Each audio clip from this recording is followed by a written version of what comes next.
उन्हात या असं मी म्हणणार नाही, कारण उन्हामध्ये पुन्हा 10-12 जण मेल्यावर आमच्यावरच यायचं. जिथं असाल तिथून हा मोर्चा व्यवस्थित बघावा असं मी आवाहन करतो.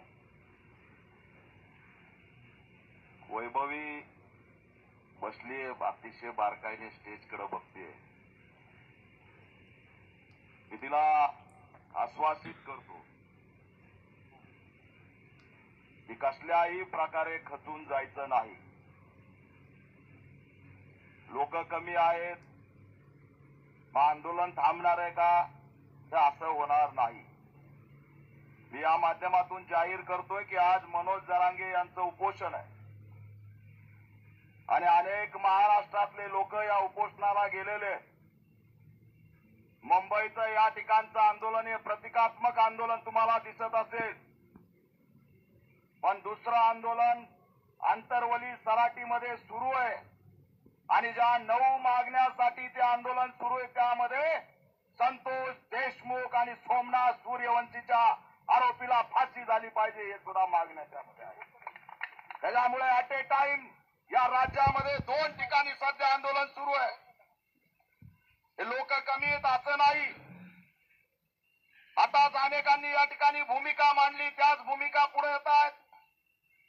हा आक्रोश वाढत चाललाय.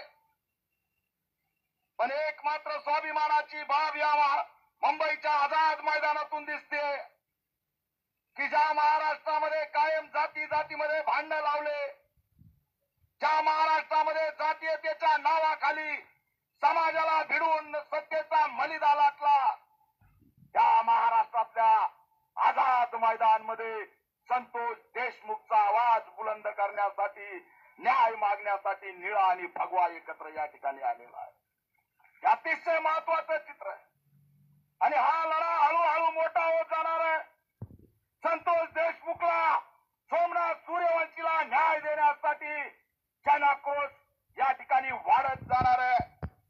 मी एकदा आव्हान करतोय, या व्यवस्थेला आव्हान करतोय की या वाल्मिक कराडचे लाड पुरवणं बंद करा. हे नाटकं बंद करा. अजित दादा हे नाटकं बंद करा. धनंजय मुंडे हे नाटकं, अन्यथा हा आक्रोश वेगळ्या दिशेने गेल्याशिवाय राहणार नाही हा इशारा सुद्धा या माध्यमातून देतोय. आयसीयू मध्ये कोण दुखतंय? काय करायला काय निघाला? अजून एक आरोपी अटक नाही, तिथं कृष्ण आंधळे अटक नाही आणि आरोपी अटक नसताना तुम्ही त्या मास्टर माइंडला आयसीयू मध्ये त्या ठिकाणी ट्रीटमेंट देताय. त्या ठिकाणी पुरावे नष्ट होण्याची शक्यता नाकारता येत नाही. आयसीयू मध्ये कुठे आहे सीसीटीव्ही, कुठे त्याच्यावर वाच, कुठे आहेत कॅमेरे? आयसीयू मधून त्याला नेमकं झालंय का याचे रिपोर्ट तरी जाहीर करा. हा राजकीय वरद हस्ताशिवाय ऍडमिट नाही, हा सुद्धा माझा थेट या ठिकाणी आरोप आहे. कुणाचा राजकीय वरद हस्ते, कोणती सत्ता त्याला पाठीशी घालते, हे असणारा आम्ही येणाऱ्या काळात उघड केल्याशिवाय शांत बसणार नाही.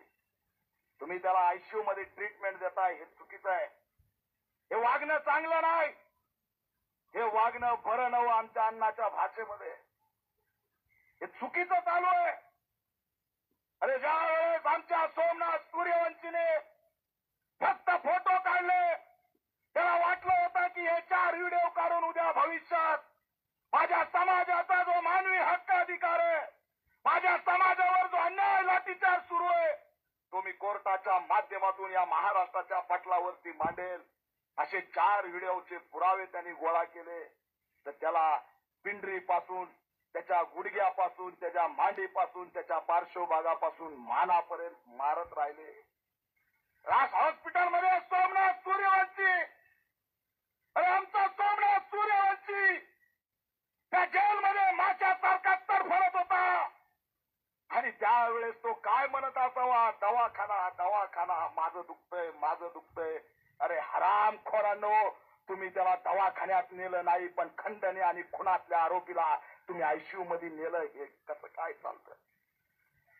अरे आमच्या संतोष देशमुखने किती वेळा म्हणलं असेल, माझं दुखतंय, मला वाटतंय, नका मारू.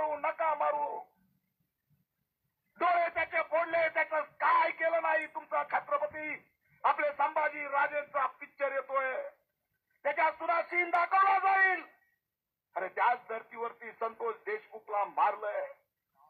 कुठं त्याचा उलट्या अंगाचा जर त्या पोस्टमॉर्टम मधला फोटो बघितला तर 1 इंच सुद्धा जागा खाली दिसत नाही, एवढं भयंकर मारलंय.